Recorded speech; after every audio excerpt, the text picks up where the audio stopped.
Il faut regarder son passé pour pouvoir construire l'avenir. Alors, mon héritage familial fait mon intérêt pour la politique et le destin du pays. C'est vraiment la division pour régner par des politiques qui règnent beaucoup pour eux-mêmes. Donc c'est du gâchis pour le pays.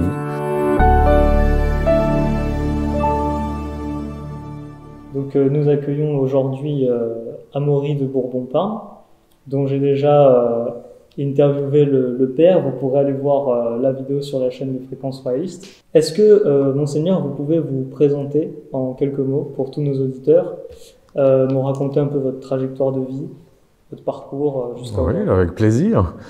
Moi, j'ai grandi à Versailles, entre Versailles et la Normandie. De là, j'ai été en pension dans l'Oise. Après ça, j'ai été faire des études de gestion hôtelière en Suisse. Depuis la Suisse, ensuite, je me suis mis à travailler au Plaza Athénée, où j'ai travaillé pendant 2 ans jusqu'aux attentats. Ça a un peu ralenti ma carrière dans l'hôtellerie. Là, je me suis lancé dans une boîte de technologie moitié américaine, moitié indienne, où j'ai ouvert un bureau à Paris à l'époque. Je suis resté pendant 2-3 ans avec eux.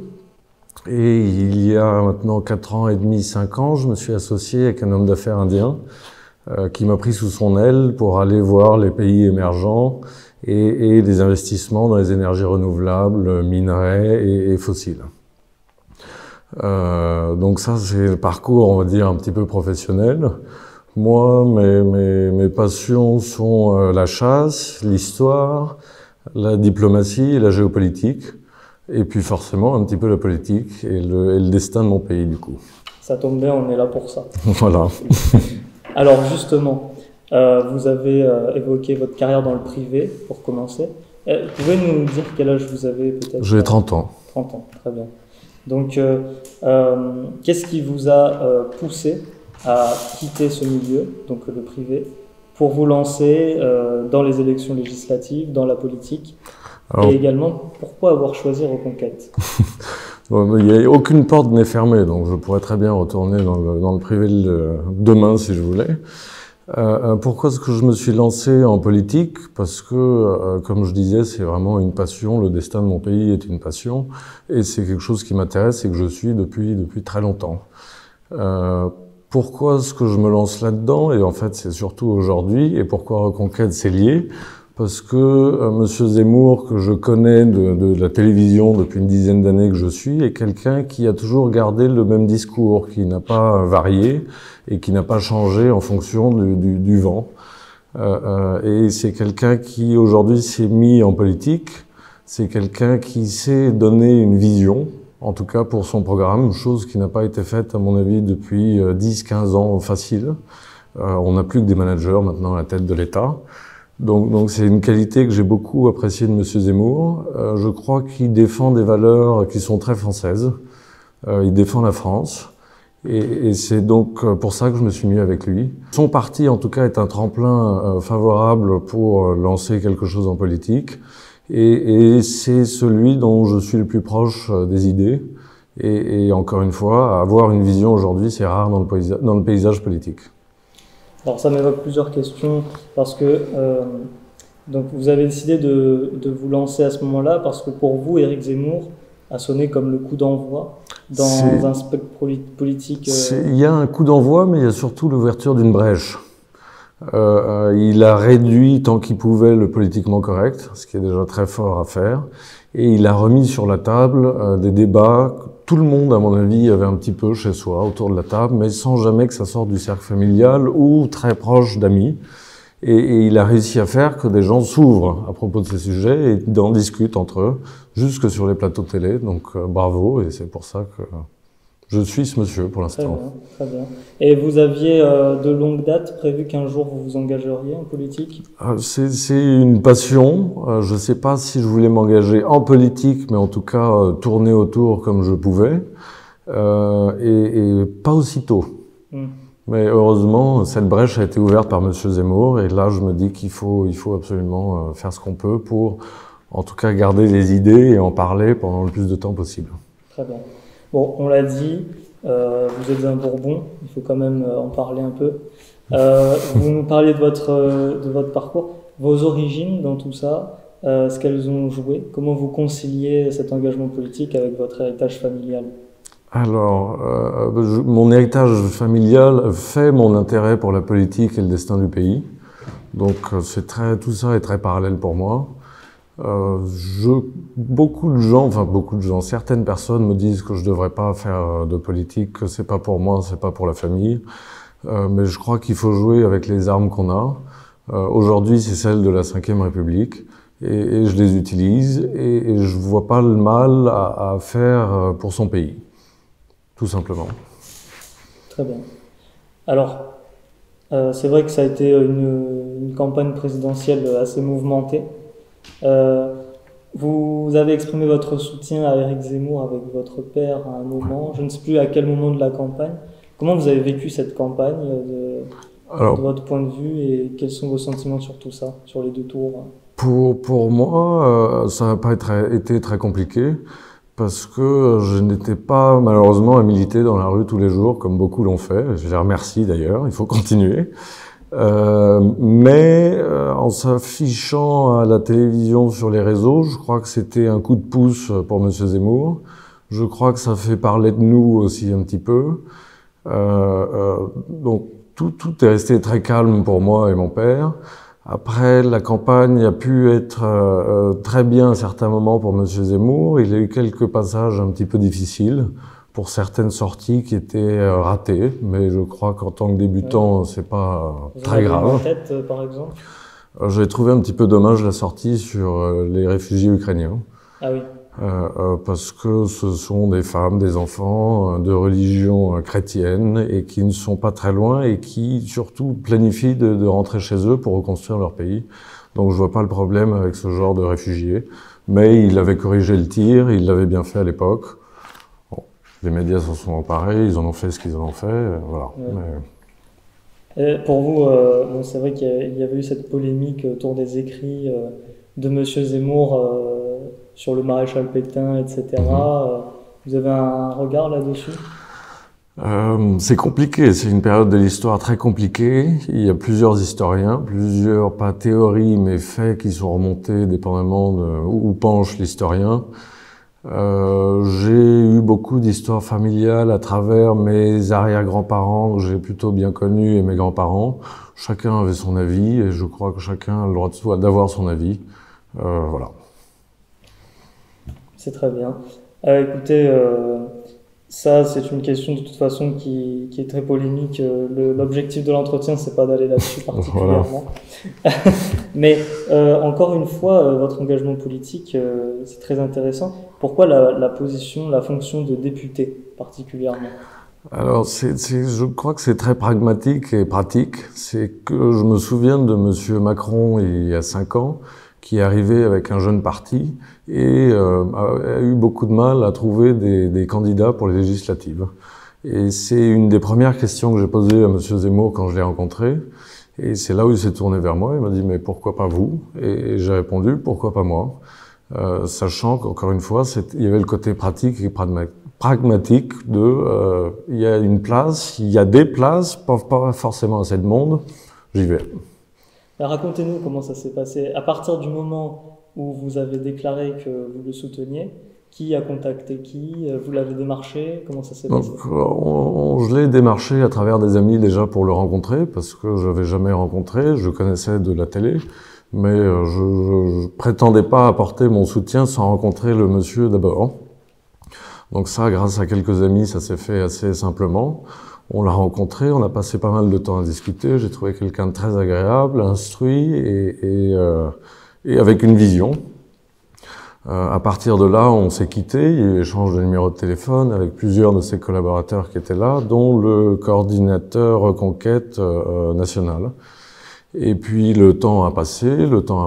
On m'a rappelé quelques semaines après pour me demander si j'étais toujours prêt pour les législatives.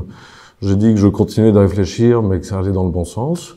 Et puis, on m'a rappelé 4 ou 5 jours avant l'investiture pour me demander si j'étais toujours en forme et prêt à le faire.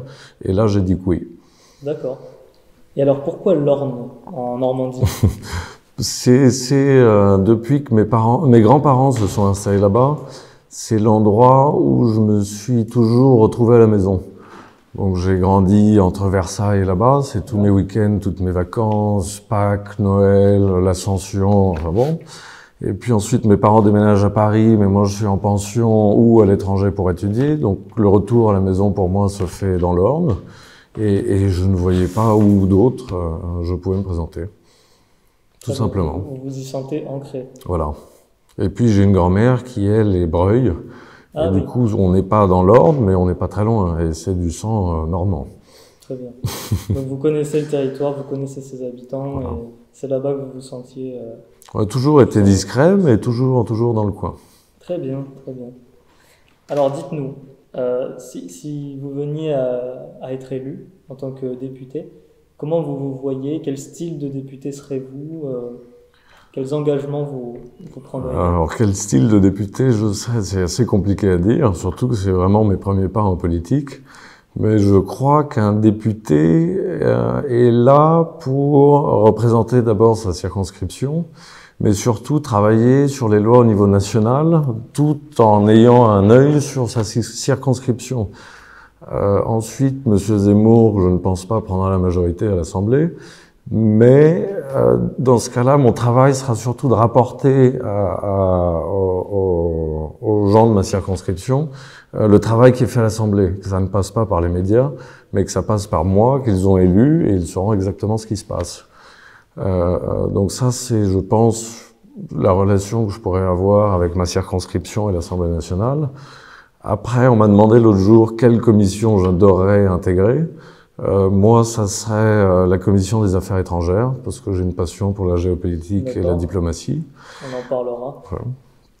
Et puis mes sujets de prédilection pour ma circonscription, il y a pour moi, j'ai la transmission que j'aime beaucoup et qui peut se déplier en plusieurs sujets. C'est la transmission de la ruralité, qui passe par la non-destruction des paysages par des éoliennes ou des fermes par des méthaniseurs. On a la transmission d'entreprises locales et familiales, qui est très important pour le tissu économique. Il y a la transmission d'exploitation agricole, qui est compliquée par rapport au travail à fournir et aux revenus qui sont engendrés. Donc les enfants, en général, ont du mal à reprendre. Ce qui m'amène sur le pouvoir d'achat, que ça me tient beaucoup à cœur que les gens puissent vivre de leur travail, c'est important. Et ça, c'est pour les agriculteurs d'abord, pour n'importe qui dans une entreprise privée, et puis pour les retraités. Ça, M. Zemmour a quelques belles propositions en supprimant la CSG et d'autres taxes pour les retraités qui ne font aucun sens. Et puis un autre sujet, il y a l'école. La jeunesse, futur du pays, au niveau national et international, parce que vu la baisse qu'on a depuis 30 ans, on n'est pas prêt de remonter à un niveau agréable pour le pays. Donc retour aux fondamentaux, retour à l'excellence à l'école. D'accord. Et puis un grand appui sur la politique familiale. Excusez-moi, mais par rapport à l'instruction publique, vous verriez ça comment, ça se ferait comment un retour en quelques mots? Vous avez déjà commencé avec ma réponse. Vous avez dit l'instruction, ce qui est très bien, et pas l'éducation nationale. Je crois que l'instruction se fait à l'école, l'éducation se fait à la maison. Donc l'instruction, retour aux fondamentaux et à l'excellence. Et l'éducation qui se fait à la maison passe par l'imprégnation des familles à la culture française. Très bien. Peut-être des réformes à l'école dans la façon de... Alors, c'est à étudier. Je ne suis pas encore un grand politicien ni faiseur de loi, mais évidemment que je me plongerai là-dedans. Ouais. Je crois qu'on ne construit pas un pays sans une jeunesse, tout bêtement. Ça, c'est indéniable. Et alors, pour revenir un tout petit peu en arrière, c'est une question qui intéresse beaucoup de gens. Oui. Parce que la fonction de député est considérée par beaucoup de gens comme étant dévoyée. Comment vous imagineriez redorer un petit peu cette fonction en l'incarnant? Je crois en étant proche des administrés de la deuxième circonscription de l'Orne dans ce cas-là, Et en n'étant pas seulement un fonctionnaire votant sous les ordres d'un parti ou d'une majorité ou d'une opposition. Je crois qu'on est élu pour son caractère, parce qu'on rencontre beaucoup de gens sur les marchés en porte-à-porte. Les gens nous apprécient ou pas le programme, votent ou pas, mais ceux qui votent veulent retrouver ça à l'Assemblée. Et il y a un député que j'aime beaucoup, c'est Monsieur Lassalle, qui représente sa région, qui représente ses administrés. Et je crois que début de Troisième République jusqu'à la fin, que l'Assemblée nationale devait être remplie de caractères forts comme ça. Et retrouver une assemblée comme ça serait pour moi assez excitant et intéressant.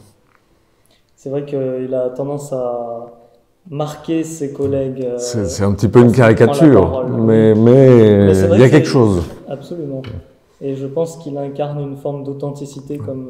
il défend son territoire, il est authentique par rapport à son territoire, tout simplement. D'ailleurs, les gens sont assez unanimes à son sujet. Beaucoup de gens l'apprécient. Oui, beaucoup de gens ont de sympathie pour lui, sans même connaître son parti politique ou rien du tout. Sans évoquer jamais les divergences, c'est un personnage qui, par sa verve et parce que... C'est vrai. C'est vrai. Alors, une question peut-être un peu plus ciblée sur l'économie. Vous parlez d'instruction, etc. Ce sont des points qui appartiennent au programme aussi d'Éric Zemmour. En matière d'économie, quelle place, pour vous, la France devrait-elle avoir dans ce monde très globalisé, j'ai envie de dire? Quelle politique économique devrait-on mener? Alors c'est très compliqué parce que c'est difficile de jouer hors des règles du jeu d'un monde mondialisé, et c'est très compliqué de se renfermer complètement sur soi-même. Mais on a plusieurs exemples. Le premier qui sont les États-Unis, qui jouent l'ouverture au monde et qui commercent avec le reste du monde, tout en protégeant leurs intérêts très fortement. Ils y arrivent grâce à leur puissance. Et quel est le problème? Pourquoi est-ce que nous, on pourrait pas y arriver et jouer le même jeu avec les nations dans le monde? Se plier à eux, je crois pas que ce soit la bonne solution. Peut-être prendre exemple sur eux pour une fois. Il y a un autre exemple qui est la Suisse. On nous dit toujours, si la France devenait une nation un peu trop forte en Europe, ça serait compliqué. Et puis s'ils sont trop protectionnistes, on pourrait pas, on est trop petit à l'échelle du monde. La Suisse y arrive très bien, ils sont même pas dans l'Union européenne, les salaires sont très très hauts, l'emploi est quasiment plein, et ils arrivent quand même à exporter leurs produits et à vivre tranquillement et avec un pouvoir d'achat très bien chez eux. C'est tout à fait vrai. Alors c'est vrai qu'ils ont tout un fonctionnement très différent. On parle souvent même des méthodes de scrutin là-bas par canton, et les gens font souvent le raccourci entre eux, parce qu'il faut rappeler aussi la différence démographique entre nos deux pays. Bon, il y a tout un tas de points. Pour revenir à l'économie aussi, je crois que la France met beaucoup d'accent sur les très grands groupes.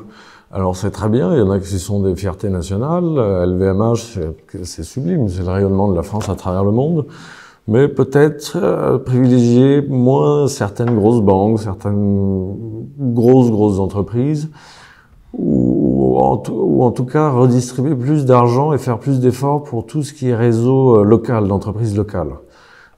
Parce que sans ça, le pays se meurt et on peut pas vivre avec seulement Paris, Lyon, Marseille et Bordeaux. Tout à fait. Alors justement, on rentre un petit peu dans la diplomatie là, parce que la diplomatie, c'est pas que de la géopolitique, il y a aussi évidemment à traiter avec des organisations internationales, etc. Donc, pour vous, d'un point de vue, disons, du principe, de l'esprit, quel type de diplomatie faudrait-il pour refaire une France forte, qui reprendrait une place telle qu'elle a pu avoir sous l'Ancien Régime ou même plus tard? Et puis après, on peut se tarder aussi sur son lien avec les organisations supranationales. Il y a des notions de droit, ou même avec l'Europe, on va y venir. Je vais commencer avec l'Europe. Déjà, je crois plutôt à une Europe des nations plutôt qu'une Europe fédérale, ce qui nous redonnerait un petit peu de souveraineté et d'éclat. Pour la diplomatie internationale, enfin, par quoi est passée notre diplomatie, notre rayonnement à l'époque? Alors, c'est sous l'Ancien Régime. Bon, il y a l'économie, il y avait l'armée, il y avait les arts, les lettres. Et puis, bon, l'art de la table peut-être, mais ça, ce sont les principaux. Avec Talleyrand, je crois qu'il faudrait... les principes n'ont pas changé. C'est pour ça que je crois aussi beaucoup qu'il faut regarder son passé pour pouvoir construire l'avenir. Je crois que ça serait pas désintéressant pour la France de rayonner à travers son art et ses lettres. Je suis pas sûr qu'on soit au même niveau qu'à l'époque. Et il faudrait peut-être plus de mécénat pour ça. À l'époque, ça se faisait niveau privé. Bon, aujourd'hui, l'État est gourmand et énorme, donc ça devrait se faire plus au niveau de l'État, mais en recherchant l'excellence toujours. Donc ça, c'est pour ce qui est du rayonnement à travers l'art et les lettres. Pour l'armée, la défense, ça, je crois que c'est un instrument qui est très important et qu'on s'est appuyé trop longtemps sur le bouton nucléaire, ce qui a fait qu'on a réduit nos armées à pas grand-chose aujourd'hui, même si elles restent très performantes. On a quand même appris avec la guerre en Ukraine et en Russie qu'on durait 4 ou 5 jours avec le stock de munitions qu'on avait. 3 jours d'après M. Zemmour, voilà. On avait parlé de ça. Donc je crois, et puis on voit l'Allemagne par exemple qui vient de dépenser 100 milliards pour remettre un peu en forme son armée. Je pense que la France aurait intérêt à le faire aussi et ce serait absolument pas à son déshonneur. Et je crois que personne ne le verrait comme un problème. La France étant une force en général stabilisatrice, faisant la balance depuis plusieurs décennies. On n'est pas un pays agressif, mais on est un pays de maintien et ça passe par là et on peut pas le faire sans avoir une défense puissante. Ce que vous dites me fait penser à ce tableau où on voit Saint-Louis qui fait la justice entre le roi d'Angleterre et ses barons. Je crois qu'il était son vassal à ce moment-là. Je trouve ça assez beau et ça montre aussi la place que la France a occupée pendant très longtemps en Europe. Alors, juste par rapport aux organisations internationales, pour vous, ça passerait par quoi? Parce que c'est vrai que aujourd'hui, bon, j'ai bien compris, Europe des Nations, c'est-à-dire que quelque part on sort des traités actuels peut-être? Alors, il y a sûrement quelques traités qui empêcheraient une Europe des nations, donc il y en aurait certains à casser. Je ne crois pas que ce soit un problème de casser des traités. Ça s'est toujours fait, d'autres se sont reconstruits, pourquoi pas aujourd'hui. C'est jamais figé dans le marbre. Mais l'Angleterre, excusez-moi, ne se porte pas plus mal. Ils ont quelques difficultés, mais économiques. Mais... Qu'est-ce que sont 5-10 ans pour l'Angleterre ou la France? Mais encore une fois, ça c'est très intéressant ce que vous dites parce que ça m'amène forcément à vous poser une question que je laissais un peu de côté, mais en matière de régime, bon, la vision de l'Angleterre qui est un royaume pour le coup est beaucoup plus à long terme, je le dis, que celle de la France qui se succède, celle de président tous les 5 ans, avant tous les 7 ans, etc. Qu'est-ce que vous auriez à dire là-dessus? Vous avez entièrement raison, c'est le cas. Je crois que la reine d'Angleterre, n'ayant pas d'énormes pouvoirs, elle incarne quand même sa famille et la nation. C'est important, elle incarne la nation britannique, pardon. Et même si ses premiers ministres peuvent changer comme nous toutes les quelques années, et son gouvernement, etc., il y a quand même une rencontre qui est faite une fois par semaine, je crois. Et puis elle vient au Parlement pour faire un discours, mais du coup ça apporte un certain respect à ses politiques par rapport à elle, et elle qui incarne la nation, donc la nation. Donc, à mon avis, il y a un petit peu moins de jeu politique, d'installation à un poste, de recherche de salaire et de je m'en foutisme à court terme. Tout à fait. Elle incarne une forme de garde-fou. C'est ça. Alors, mais par respect, parce que l'institution est âgée, pas parce qu'elle a des pouvoirs, ce qui est encore plus beau. C'est vrai, tout à fait. Et puis, comme vous l'avez très bien dit, elle a l'amour du peuple en grande partie. En tout cas, c'est ce que montrent tous les sondages en Grande-Bretagne. Donc, il faut voir la moindre sortie de la famille royale anglaise, qui que ce soit, il y a du monde et tout le monde est heureux et ravi. Je me souviens avoir vu, bon, je suis plus jeune que vous, sur les archives de l'INA, des images de la reine d'Angleterre qui vient à Paris, en France, et qui est acclamée au cri de Vive la reine, etc. Il y a quand même quelque chose en France. Il y a beaucoup d'orphelins en France. On peut le dire comme ça. Très bien. Alors, est-ce que vous imaginez des institutions qu'il faudrait créer, refonder, peut-être pour faire rayonner la francophonie, ou je sais pas, qui aurait un but, un objectif international en matière diplomatique? Il faudrait que je me penche sur le sujet un peu plus, parce que c'est pas facile à dire comme ça. Mais je crois que si nous étions déjà fiers de notre nation et de notre pays et de ce qu'on a su produire et de ce qu'on va produire, alors forcément, on arrivera à influencer un peu plus loin que nos frontières. Et il y a un gros travail intérieur à faire d'abord. Parce que on balaye d'abord devant sa porte avant de donner des leçons ailleurs. C'est très vrai. C'est très vrai. Et d'ailleurs, en parlant de problèmes internes, aujourd'hui on a une fracture sociale, économique. Comment vous l'analyseriez entre les grandes agglomérations, les territoires du reste de la France? Il y a les grandes agglomérations, il y a les autres territoires en France, maintenant on parle de différentes ethnies et communautés en France, chose dont on n'avait jamais parlé avant, jusqu'il y a 20 ans, 30 ans, c'était des Français. Les statistiques ethniques, je le dis, sont interdites. Elles sont interdites, mais on entend maintenant des gens, des médias, des politiques sur les plateaux télé qui parlent telle personne de telle ethnie. Donc c'est des termes qui arrivent, je trouve ça très dommage. C'est vraiment la division pour régner par des politiques qui règnent beaucoup pour eux-mêmes. Donc c'est du gâchis pour le pays, tout simplement. Et donc entre les territoires, pour revenir, comment vous analysez cette fracture? Parce que c'est vrai que on a vu émerger différentes strates sociales aujourd'hui. Les territoires sont presque abandonnés de plus en plus. Je crois assez au régionalisme.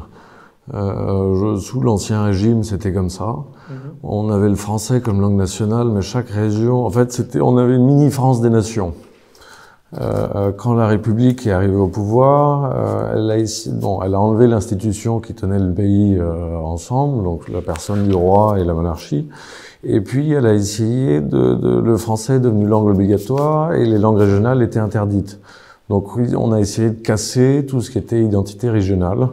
Et je crois qu'à partir de là, et n'ayant pas aucun point où toutes ces régions puissent se rejoindre, on a cassé et on a commencé à faire de grosses différences entre chaque région.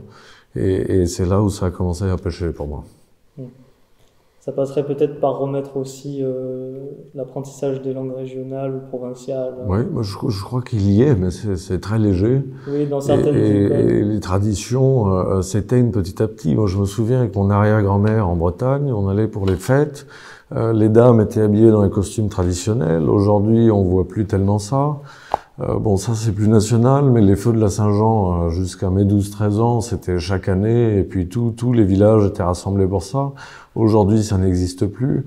C'est plein de petits éléments de culture régionale et de se retrouver ensemble qui disparaissent petit à petit pour écouter nos politiques, la télé ou des bêtises toute la journée finalement. Plutôt que de rencontrer son voisin et de chérir sa région. C'est très vrai. Alors, je sais que le sujet vous tient à cœur. Alors, en matière de vision stratégique, vous avez parlé un petit peu de la défense tout à l'heure. L'armée allemande, c'est vrai, ils ont acheté de nombreux drones ces derniers mois là. Aux États-Unis. Voilà, je crois qu'on a un projet en Europe, Eurodrone, quelque chose qui devrait aboutir en 2028, de mémoire. Quelle serait votre vision à ce niveau-là diplomatique en matière de sécurité? On voit que la défense européenne a du mal à se mettre en place par ces achats d'avions américains par les Allemands, alors que nous, voisins, partenaires privilégiés européens, on en produit, pourquoi est-ce qu'on les achète pas chez nous? Donc ça a été très clair. Et puis même pour l'histoire des sous-marins, je pense que si l'Europe avait fait front commun derrière la France, on n'aurait pas été balayé comme ça par les États-Unis, l'Angleterre et l'Australie. Donc la puissance en affaires de défense européenne est quasi proche de zéro. À partir de là, nous, on sait faire en France. On n'a pas les capacités de production parce qu'on les a laissées tomber, mais pourquoi pas les relancer et réinvestir là-dedans et nous devenir le premier producteur, le premier vendeur de défense en Europe et dans le monde. Parce qu'aujourd'hui, on est capable de faire de la grande technologie, mais en très petite quantité. Ce qui n'est pas le cas des États-Unis. Eux peuvent livrer pour beaucoup, et nous pas. Et à mon avis, c'est pour ça qu'on fait le choix ailleurs. Donc encore une fois, autant se reposer sur nous, on sait le faire. Allons-y. Sans parler de la fuite des cerveaux, de nos ingénieurs, etc., qui s'expatrient. Très bien. Alors justement, bon, vous disiez Europe des nations, je rebondis là-dessus encore, ça m'y fait penser, parce que pas d'armée européenne, j'imagine, dans votre vision. Je ne crois pas. En tout cas, elle n'est pas prête à être mise en place. Il y a tellement de désaccords en Europe. On vient de parler de l'armement qu'on nous achète pas à nous. On peut parler du gaz et du pétrole russe. Alors la Commission européenne veut que les pays européens arrêtent d'en acheter. Donc nous, ça représente une petite part certaine, mais une petite part de notre mix énergétique. Mais on regarde la Hongrie derrière, eux, ils sont à 50 ou 60%. Est-ce que vous pensez qu'ils vont dire oui, on suit l'Europe, on va arrêter d'acheter à la Russie et on va se prendre 50-60% d'augmentation sur les tarifs? Je suis pas sûr. Ils continuent de fonctionner. Donc, on n'arrive pas à se mettre d'accord pour l'achat d'armes dans les pays européens. On n'arrive pas à se mettre d'accord pour l'achat d'énergie en Europe. Il y a beaucoup de disparités. On n'est pas proche d'une Europe fédérale. Et je crois que pour s'en sortir en tant qu'Europe, il faudrait basculer vers une Europe des nations. Qui n'empêcherait pas une coopération entre chaque pays. Hein. C'est pas parce qu'on a une identité forte qu'on ne peut pas coopérer. Et puis, retour en France, les Marseillais arrivent à coopérer avec des Bretons qui coopèrent avec des Alsaciens et tout se passe bien. À part pour un match de foot, ça c'est autre chose. On va éviter le sujet, histoire de pas mouiller. Parce que dans les commentaires après, voilà. Vous irez faire un tour, on vous enverra le lien. Évidemment, on est dans une période avec la guerre en Ukraine, une période très compliquée en matière diplomatique. Est-ce que vous portez un regard critique sur les choix qui ont été faits, sur la manière qu'a notre gouvernement de gérer nos relations? Alors c'est très compliqué à dire, surtout avec le politiquement correct aujourd'hui, mais je crois qu'on est en pleine hypocrisie. Parce que tous les jours, l'Europe importe à peu près l'équivalent de 500 millions d'euros d'énergie de Russie. Et de l'autre côté, on envoie de l'argent liquide et des armes à l'Ukraine. L'hypocrisie est totale. On envoie de l'argent d'un côté et de l'autre et on demande à ce que ça s'arrête. À partir de là, je crois que j'ai plus grand-chose à dire. C'est vrai que de toute façon, je crois de mémoire que Vladimir Poutine avait expliqué que bon, si on lui coupait, si on économie du système SWIFT, comment ils allaient se sortir, notamment l'Allemagne, ces pays-là, l'Hongrie, vous en parliez. Et je crois qu'il a décidé de les vendre en roubles. Et aujourd'hui, c'est le cas. Oui, j'ai lu la semaine dernière encore que toutes les grandes entreprises présentes en Russie ont ouvert leur compte en banque en roubles pour continuer d'acheter russe. Et encore une fois, dans cette guerre, on a monsieur Bruno Le Maire il y a quelques semaines qui nous annonce qu'il va mettre l'économie russe à genoux. C'est assez formidable parce que si on prend le dollar comme référence, quand on regarde le rouble, évidemment, il chute au début de la guerre, mais il remonte au même niveau. Vous regardez l'euro a perdu 15% depuis. Ouais. Et le dollar est quasiment au même... je crois qu'on est presque à 1 euro pour un dollar actuellement. Ce que, en tout cas, de ma mémoire, n'a jamais été le cas. Ça a été au début, au lancement. Ah oui. Quand on n'avait pas encore de monnaie entre 2000 et 2002. C'était la même chose, je crois. Ouais. D'accord. Bon. Alors... Je reviens un petit peu sur Éric Zemmour parce que c'est une question qu'on nous a posée. Dites-nous dans l'intimité, ça lui a fait quoi de se dire des princes de Bourbon, des princes qui sont liés à l'histoire de France et autres me soutiennent? Est-ce qu'il a une réaction particulière? Alors, je crois qu'il était content. C'est quelqu'un qui aime l'histoire, mais qui aime beaucoup Napoléon. Alors ça, on n'est pas forcément d'accord sur le sujet. Mais il aime l'histoire en général, et je crois qu'il était assez content qu'on le soutienne, parce que déjà, il en a parlé, ça a été sorti dans la presse après, relayé par plusieurs journaux, et puis il en a reparlé dans ses interviews face à une classe. Donc je crois que ça l'a touché. Je crois que ça l'a conforté dans ses idées et dans la vision qu'il peut avoir de la France, parce que même s'il aime Napoléon et moi un autre camp, on travaille tous pour le pays. Alors, j'imagine que vous avez une bibliothèque. Est-ce que vous pourriez nous parler un petit peu de votre bibliothèque? Quel type d'ouvrage on peut y trouver? C'est du roman politique, des chroniques Saint-Simon. Il y a des livres sur la diplomatie, sur la géopolitique. Il y a des grands classiques, 20 000 lieues sous les mers, Le Tour du monde en 80 jours. Des essentiels peut-être qui ont participé de construire votre c'est beaucoup de romans politiques et beaucoup de chroniques. Vous avez des exemples? Plein. Pour ce qui est... Oui, plein. C'est compliqué, mais on trouve toujours l'inspiration dans quelques pages de beaucoup de livres. Ouais. Et je crois que ça a été mon cas, c'est un gros mélange. Regardez ma bibliothèque, c'est un sacré foutoir. Peut-être des noms d'auteurs qui particulièrement, des penseurs même de l'Ancien Régime ou autre. Hein. Oh, alors dans l'Ancien Régime, il y en a qui m'a beaucoup marqué et qui m'a... C'est les chroniques de Saint-Simon finalement. Ah oui. Parce qu'on y retrouve la cour, on y retrouve le fonctionnement sociologique de l'Ancien Régime et du despotisme de l'époque. Ça ouvre les yeux et on apprend comment fonctionnait le pays finalement à un moment donné, et c'est toujours très intéressant pour préparer l'avenir finalement. Très bien. Chateaubriand, enfin bon. Enfin... Oui, bien sûr. Peut-être Joseph de Maistre, vous avez dû lire, etc. Sans doute. Très bien.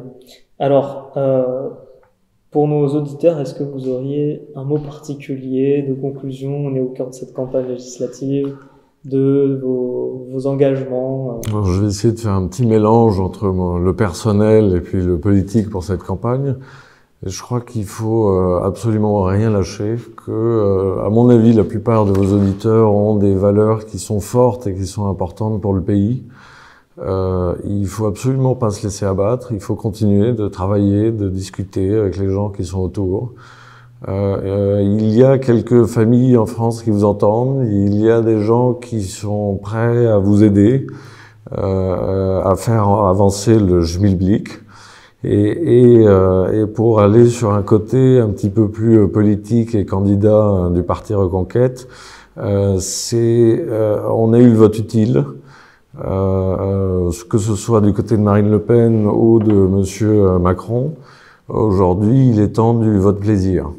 Votez pour vos idées et votez pour ce que vous pensez qui est le mieux pour la France. Voilà. Écoutez, merci beaucoup d'être venu. Je vous en prie, merci de m'avoir reçu. Merci à nos auditeurs d'être restés jusque-là. Et puis, on se retrouvera prochainement, j'espère, peut-être quand vous Avec plaisir. serez député. Avec plaisir.